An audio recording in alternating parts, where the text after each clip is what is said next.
नमस्कार, प्रभा साक्षी पॉडकास्ट में आप सभी का स्वागत है। आज के इस पॉडकास्ट में बात करेंगे कि भारत के 3 दुश्मनों का जीना होगा दुश्वार, मिडिल ईस्ट पर कैसा होगा रुख, ट्रंप के अमेरिका का बॉस बनने पर कैसे बदलेगी दुनिया। तो आइए सुनते हैं आज के इस पॉडकास्ट को। लेकिन उससे पहले अगर आपने हमारे चैनल को सब्सक्राइब नहीं किया है तो जरूर कर लें, ताकि आप रोज ऐसे ही इंटरेस्टिंग और जानकारीपूर्ण पॉडकास्ट सुन सके। हार के बाद हार के विलाप और उसके बाद की बगावत के बाद 78 साल के आदमी ने चुनाव लड़ा और एक बार फिर से डेमोक्रेटिक पार्टी को शिकस्त दे दी है।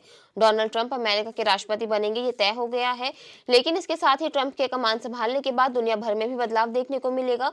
ट्रंप की वापसी ने दुनिया भर में खलबली मचा दी है। यहाँ तक कि उन देशों की बेचैनी भी बढ़ गई है जो बाइडेन प्रशासन के दौरान अमेरिका के करीबी रहे हैं। भारत पर क्या होगा असर? व्हाइट हाउस में ट्रंप की वापसी से भारत और अमेरिका के बीच सामरिक भागीदारी और मजबूत होने की उम्मीद की जा रही है। एक्सपर्ट का कहना है कि ट्रंप 2.0 में क्वाड और मजबूत होगा। क्वाड में ऑस्ट्रेलिया, भारत, अमेरिका और जापान शामिल है। ट्रंप प्रशासन चीन के बढ़ते दबदबे को रोकने की भी कोशिश करेगा, जिसका फायदा भारत को भी मिलेगा।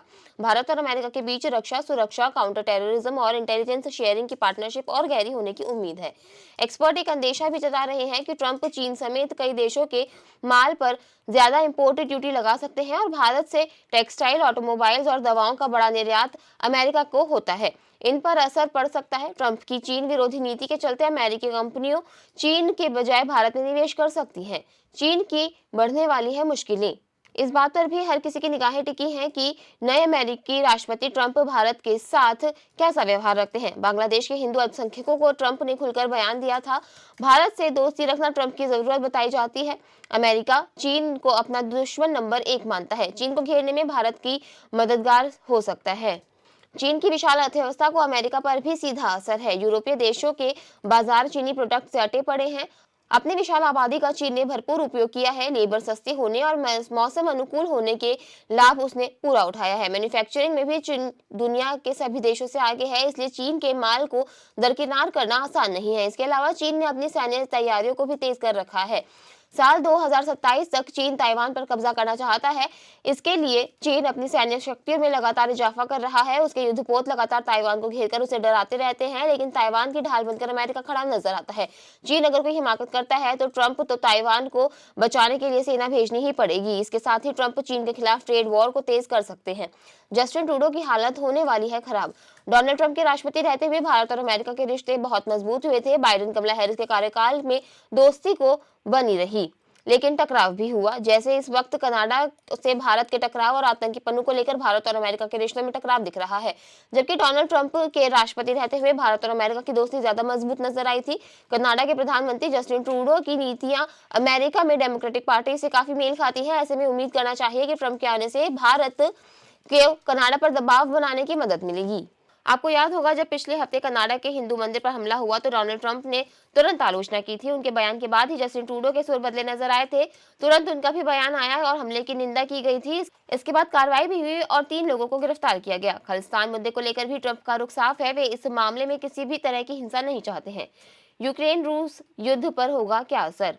डोनाल्ड ट्रंप ने कहा था कि अगर मैं चुनाव जीत गया तो रूस और यूक्रेन की जंग को 24 घंटे में बंद करवा दूंगा। भले ही 24 घंटे में ऐसा संभव नहीं हो पाया हो, लेकिन इसके पीछे ये संकेत साफ है कि यूक्रेन को सपोर्ट जरूर बंद या कम किया जा सकता है।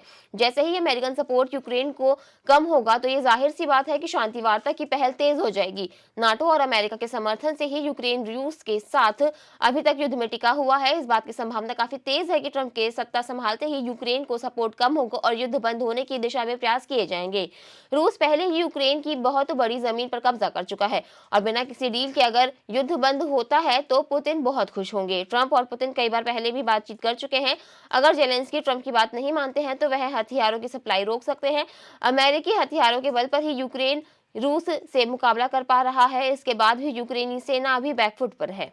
इजराइल को मिल जाएगी खुली छूट। मिडिल ईस्ट में एक युद्ध का मोर्चा खुला हुआ है। इजराइल का गाजा में छिड़ा गया युद्ध अब उसके आसपास के इलाकों तक फैल चुका है। माना जा रहा है कि इजराइल ट्रंप की वापसी से काफी खुश है। वैसे तो अमेरिकी चुनाव में यहूदियों ने अधिकांश रूप से कमला हैरिस को सपोर्ट किया, लेकिन अब उम्मीद है कि ट्रंप गाजा युद्ध का सर्वमान्य हल निकाल पाएंगे। डोनाल्ड ट्रंप की नीति शुरू से ही इसराइल को फिलिस्तीनी अरब बस्तियों पर हमले की खुली छूट देने की रही है। अपने पिछले कार्यकाल में उन्होंने इसराइल स्थित अमेरिकी दूतावास को वहां के राजधानी तेल अवीव से यरूशलेम ले जाने का फैसला किया था, जो एक तरह से संयुक्त राष्ट्र के फैसले को खारिज करते हुए इस प्राचीन शहर पर पूरी तरह से इसराइल का कब्जा घोषित करने जैसा था। 15 सितंबर 2020 को बहरीन और संयुक्त अरब अमीरात के विदेश मंत्री, इजरायली प्रधानमंत्री बेंजामिन नेतन्याहू और अमेरिकी राष्ट्रपति डोनाल्ड ट्रंप के साथ अब्राहम समझौते पर हस्ताक्षर किए थे। इसे मध्य पूर्व में एक नए युग की शुरुआत के तौर पर देखा गया था। ट्रंप ने कहा था कि हम आज दोपहर यहाँ इतिहास की दिशा बदलने के लिए यहाँ आए हैं। दशकों को विभाजन और संघर्ष के बाद हम एक नए मध्य पूर्व की सुबह का प्रतीक है। ईरान के साथ कैसे रहेंगे संबंध? ट्रंप की वापसी का इजराइल फिलिस्तीन युद्ध पर इतना ही असर हो सकता है कि पिछले कई दिनों से ईरान की ओर से इजराइल पर जवाबी हमले की तैयारियों की जो खबरें आ रही हैं वो शायद गलत साबित हो और ईरान अपने इस इरादे को हमेशा के लिए ठंडी बस्ती में डाल दे। उसने ऐसा नहीं किया तो उसे पहले से कहीं ज्यादा बड़े अमेरिकी दखल के लिए तैयार रहना होगा। यूं भी ट्रंप का रुख ईरान पर अधिक सख्ती बरतने का रहा है और उनकी वापसी से इस देश को भारी समस्या हो सकती है। गौरतलब है कि भारत ने ईरान के चाबहार में स्थित शाहिद बेहतीश बंदरगाह टर्मिनल के परिचालन के लिए 10 वर्षीय अनुबंध पर हस्ताक्षर किए।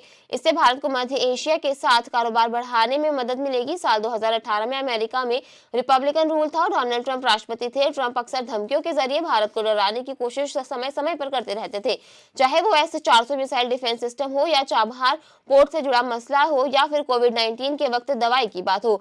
ट्रंप की तरफ से कितनी बार कहा गया है कि प्रतिबंध लगाए जा सकते हैं या कोई कार्रवाई की जा सकती है।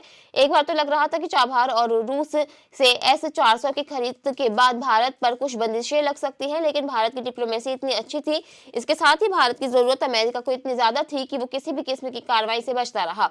ऐसे में ट्रंप द्वारा ईरान पर कोई भी कदम उठाने से पहले भारत का ध्यान रखना उसकी मजबूरी और जरूरी होगी। बांग्लादेश पर साफ कर चुके हैं रुख। भारत का पड़ोसी मुल्क जिसके साथ दशकों तक भारत के अच्छे संबंध रहे, जिसके साथ भारत ने पूरी शिद्दत से दोस्ती निभाई, लेकिन इस साल अगस्त महीने में शेख हसीना सरकार के तख्ता पलट होते ही बांग्लादेश के सुर बदल गए। हिंदुओं पर वो लगातार हमले देखने को मिले। उनके घरों, पूजा स्थल और दुकानों मकानों को निशाना बनाया गया। डोनाल्ड ट्रंप ने दिवाली की शुभकामनाएं देते हुए बांग्लादेश में हिंदुओं, ईसाइयों और अल्पसंख्यकों के लोगों के खिलाफ बर्बर हिंसा की कड़ी निंदा की। उन्होंने कहा कि वहां पर पूरी अराजकता की स्थिति बनी हुई है। उन्होंने कहा कि मेरी निगरानी में ऐसा कभी नहीं होता। आज के लिए इतना ही। अगले पॉडकास्ट में किसी और मुद्दे पर देंगे आपको विस्तृत जानकारी। तब तक के लिए जुड़े रहें प्रभा साक्षी के साथ।